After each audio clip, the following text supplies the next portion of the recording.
I think Falco's sick. I love watching Falco. Um, Oh, the cause, um. cause, cause let me tell you what my answer isn't, and it's Kirby. I don't want like Kirby in Ultimate is already like he has some like really good stuff about him. It's just that he can't functionally move at all. So like the thought of like Kirby being elevated to like where he was in like 64 or something like that just frightens me. I respect that. I actually didn't even know So, Kirby was good in 64 and Shigura.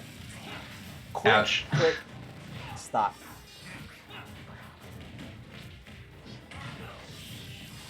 Yeah, I think probably Falco.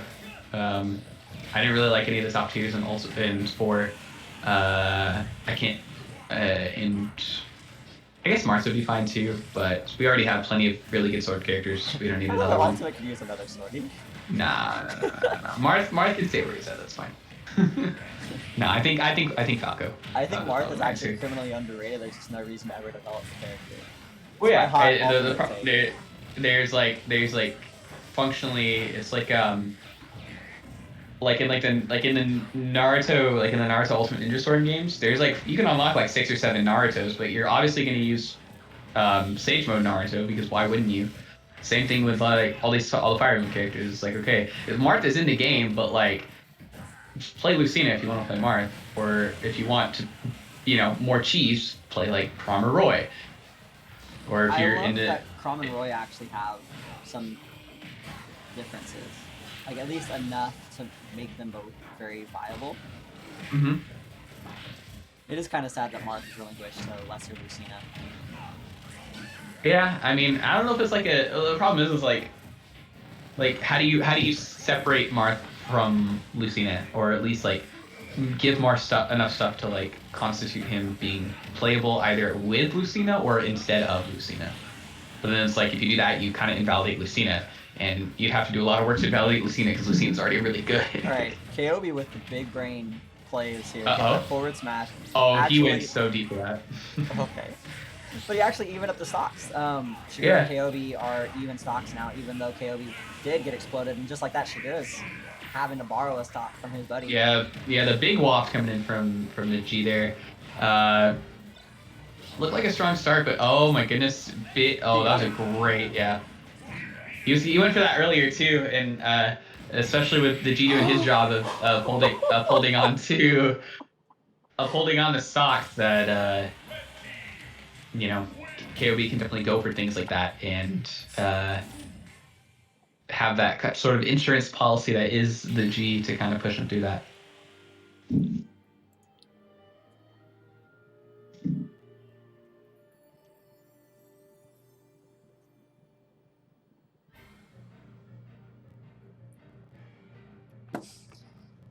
Definitely a very back and forth explosive game.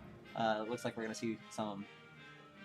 Is it staged or is it characters maybe coming out from Nationwide and Shigura? Nationwide, like every player from Texas right now, has a doc. For better or worse. Oh yeah, KOB got the hard read, Doc Roy. Yeah. Kayohbee does have the hard read.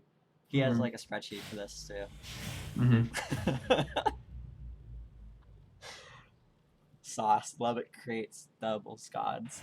Bro, I can't. One of the things I'm looking forward to the most about going to Austin is getting able to consistently team with my static partner in this game, which is my boy Van Jones, the snake from Austin.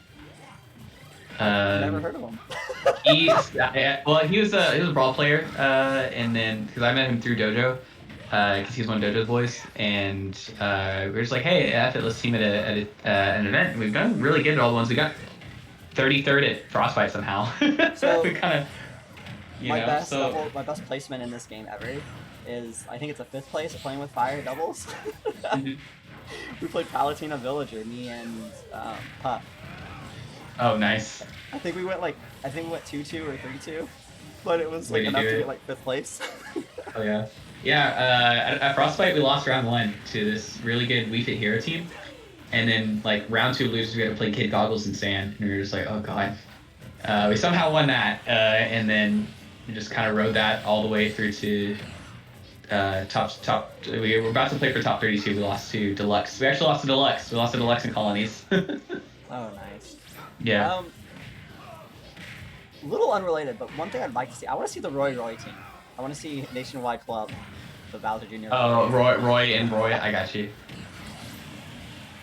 We'll see. I mean, we've got a fairly even game so far. Sugar's got a bit of a percent deficit compared to the G here, and is currently getting bullied by both members of the red team. Yeah. Straight to the blast zone. Weakness of this team discovered. If one person gets knocked off stage or is in disadvantage, the other person cannot save them in any way. Like if Sugar starts getting comboed, I don't know what Nationwide can do except run up and up smash, like, or just throw out a tornado. Like, it's its own brand of something out there, but. So I feel like just because of their inherent playstyles, we talk a lot about Kayohbee and we don't talk enough about the G. But he has stepped up this game.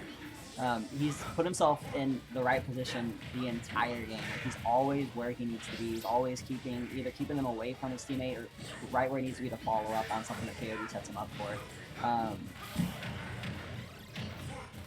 I feel like I could do a VOD review and talk for hours on a 5-minute game. Yeah, I mean, you got to do what a little off on the walk there, but yeah, I mean, they've. I mean, that's just what's that nice about like double teams, especially those that have been kind of teaming for a while. Is they kind of end up becoming foils to each other, you know. They're just usually in the right place or usually where they need to be, but. Blue team definitely holding their own so far. Again, stocks are even, but they've kind of been usually pay stock for stock, but they've been at that like moderate percent deficit the whole time. Oh my goodness. We'll see if Shigura can rack anything else on before he loses his last stock here. Definitely losing my mind a little bit, but. In typical sports podcasts, you know, when they have the guy with the overlay that's drawing all the lines and the circles and stuff over it, I feel like doubles is perfect for that. The game is so much deeper in doubles than it is in singles, in my opinion. Like, and not in a bad way. Like, you could argue that there's like a needless level of complexity, I guess, that's introduced by there being 4 bodies on the screen. But it's really cool to watch these players that obviously are very comfortable with the format and explore the limits of their characters. Kayohbee goes all the way out there and yeah, and again, like what does Roy do in that situation? Like, you can't put yourself off stage because you're just gonna die, and the only thing worse than your partner getting edge guarded early is both of you getting edge guarded early. So it's like you have to rely exclusively on controlling the stage, and if you can't do that, then it's an L. Didn't quite get the box he wanted on the back air. Now off stage with both red team players breathing down their neck. All right, there's a handoff. Oh, well, all right, nothing there. They usually have. Oh, there it is. The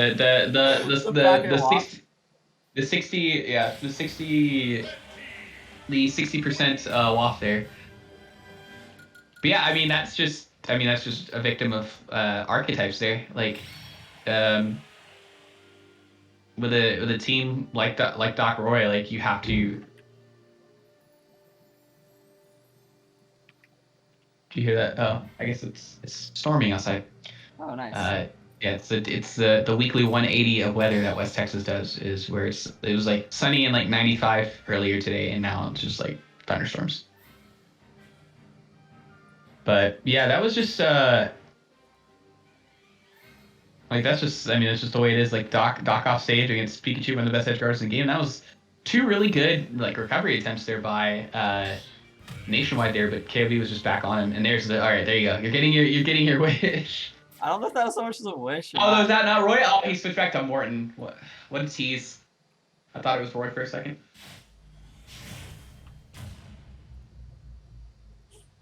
And even Rello in chat calling out how phenomenal that fair was from Kayohbee.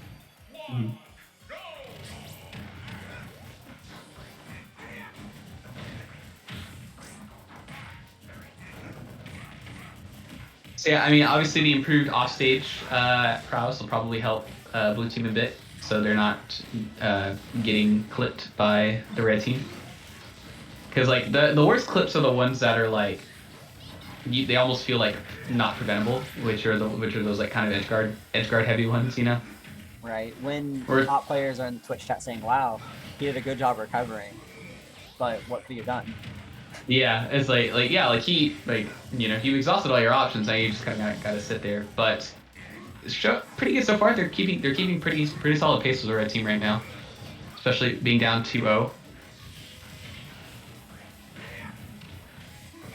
And I mean, nobody can really fight Pikachu like a Love It player, so. Oh.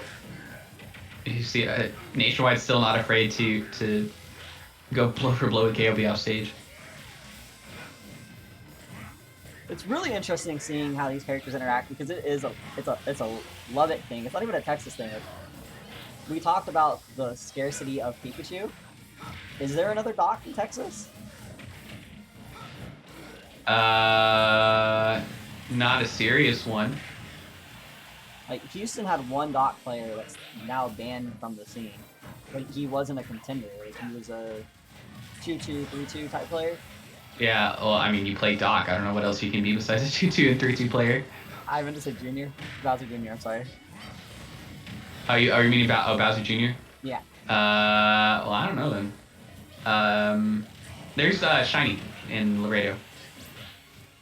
That's the only other Bowser Jr. I know in Texas. And I know he.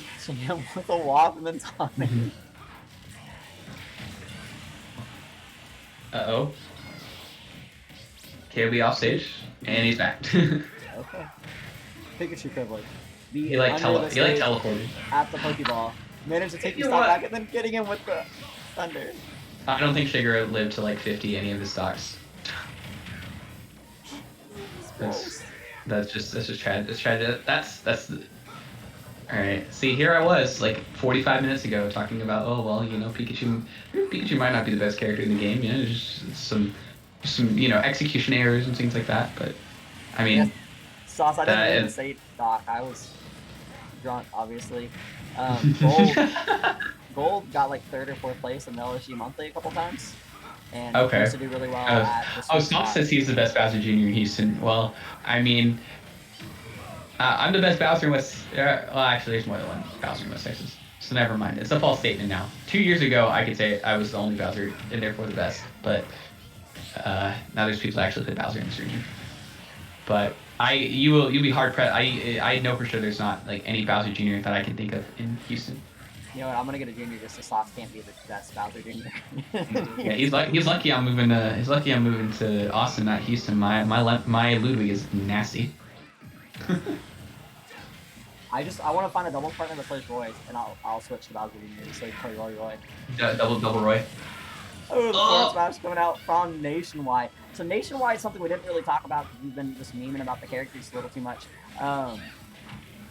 When Shigura restocked, Nationwide had 3 stocks.